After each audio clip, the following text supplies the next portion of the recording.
Okay, hello friends and subscribers. Oh, look at that. There's a missing wood stove in here. I'm looking at the chimney. I'm like, there's no wood stove here. Mr. Hilder had to make more room because he's expanding his taxidermy. He needs room.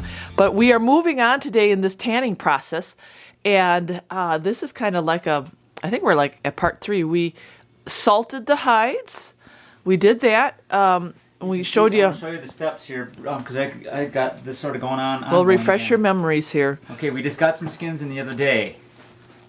They were frozen, so we flushed them, put salt on them. You can see they're still pliable and flexible. Yeah, remember the salting process, people. And so I rubbed the salt in this is the 3rd day now. I'm just sort of crudely hanging these up because I'm sort of strapped for space, so they start to dry out a little bit. Okay. So we're just going to touch over this again because repetition. So you get this in your head, the proper steps. This is very easy, but if you don't do it right, that's when people have problems. They try to improvise, or they're like, well, it's good enough. Just follow these steps. It's simple. Just so you can see, these are nice and pliable. They've only been salted for 3 days. This one's dried out. Is it supposed to look like that? Well, yeah. Okay. This is the end result. This is cured. We could put this in a box as long as insects, or like in the summer months is when insects could possibly get at it. Okay. I always recommend that you decide to do something within inside of a year. Okay. But this is cured. It's cured indefinitely. Indefinitely. As long as it doesn't get wet. Okay. So I just want you to see the difference between the two. Not dried out yet. Yep.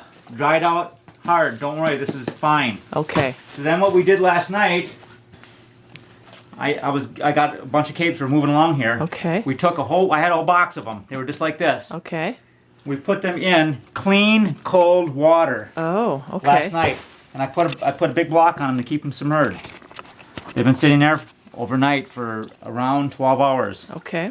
They went from the hard state Look at that. back to So that water just softened them just right up. plain water, nothing else in it. Just Okay. plain, don't be fancy about this. Some people say to put all this stuff in it. Plain water, simple. Okay. So now we're going to take the skin out. You can see it's all pliable. Mm-hmm. You feel for stiff spots. If there's still stiff spots on them where you can't like pull on it, here's a little bit of a stiff spot right here, but it's workable. That's the key. If there's hard spots that I'm talking about, that feel like cardboard, that's not good. And it may take, sometimes if you have older skins that are like, say 4, 5, 6, 7 months old, Yeah. it may take a little bit longer. But just leave it in the water until it turns into a dish rag again. So you're just pulling them out of the water, and then I see you're draping them over a stick. We're just going to drain them, just so this excess water drains out. And then I want to show you what this process has done here. Okay. Hang on. Yep. So how many of the capes do you do at one time now? You're tanning for other taxidermists. Because I'm tanning, I've always used these barrels. Okay. And I've always done 10 per barrel. Oh. Depending, sometimes if you get big capes, you can only get 8 in there. Okay. But you can do whatever fits in your, like obviously, I'm saying the average person's probably going to tan maybe a couple items at a time. Yeah, right. So you can just do a plastic garbage can. Yep, okay. Whatever, we talked about that before. So it's got to be plastic. Your container has to be plastic because you got salt and acids. Right, you've got and corrosive. Yep, okay. So now look at this water here. Ooh, wow. It's sort of very dingy, bloody, whatever.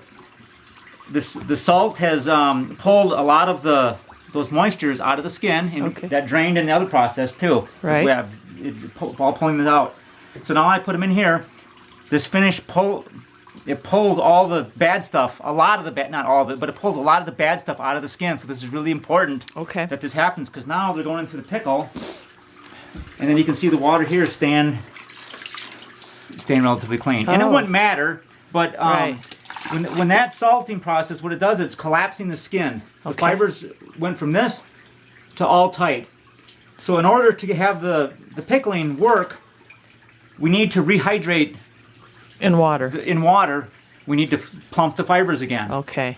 And And when so you're talking about pickling, tell people what Yep. a pickle is. A pickle is basically a percentage of salt in the water. It's water, salt, and acid. Water, salt, and acid. And there's all kinds of formulas for this kind of stuff.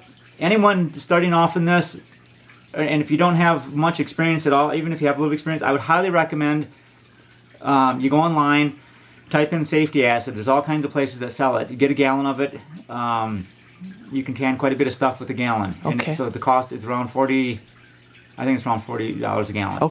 And then moving on, we've got part of the recipe is the acid. Right. And then with the safety acid that I was telling you about, you want to use generally a half ounce to a fluid ounce of liquid safety acid per gallon of water. Okay, so And we're you sticking need with to that get gallon. some pH papers Oh, he's got lots of stuff. because I just always thought that was a mess over there, but apparently there's.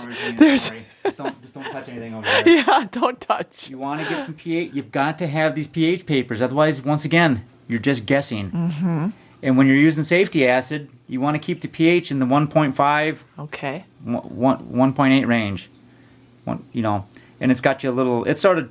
You get the papers and you'll Yeah. see. It's got different I'll colors put on those them. on the Starry Store Right. so people can just go there and through And they're cheap. Amazon. This Yeah, is they're all cheap. cheap stuff. You can just buy it. Get these, check your pH, and you got to check it several times because as the skins are absorbing the acid, your pH will drop. Okay. You've got to add more acid then. Oh, interesting. You've got to check it because if you don't, a higher pH, bacteria grows and you'll have fur slippage problems. Ooh, We don't want that. no, that's not good. Crazy. You take a piece of paper off your little thing, stick it in the water. Let's compare the. Oh, look at The that. You pH can rating. Look at it right away. And like I say, it is difficult. I struggle with. I don't care for this red ones. I like the green, the ones that they say that are green, a little easier to read. Okay. Because you can see between 1 and 2. Yeah. It looks like the same color to me. Very difficult to read. So I'm having a hard time myself, and I'm very experienced at this, deciding what color this is.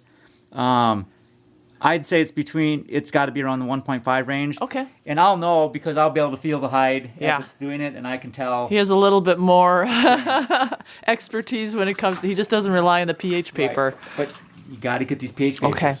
Check. Okay, so then they have to be in the pickle for at least 3 days 3 days. for Okay. that to fully penetrate the skin. Okay. I've got another barrel that's been in here for more than 3 days. These are fully pickled. Okay. Same deal as those. They're just fully All right. pickled. So now I pulled them out. I pulled some out, and I'm going to be on the machine again today. Oh, then the fleshing. So remember that part. Yep. Okay. So, and then we keep on going here. Oh, then he's got the next station.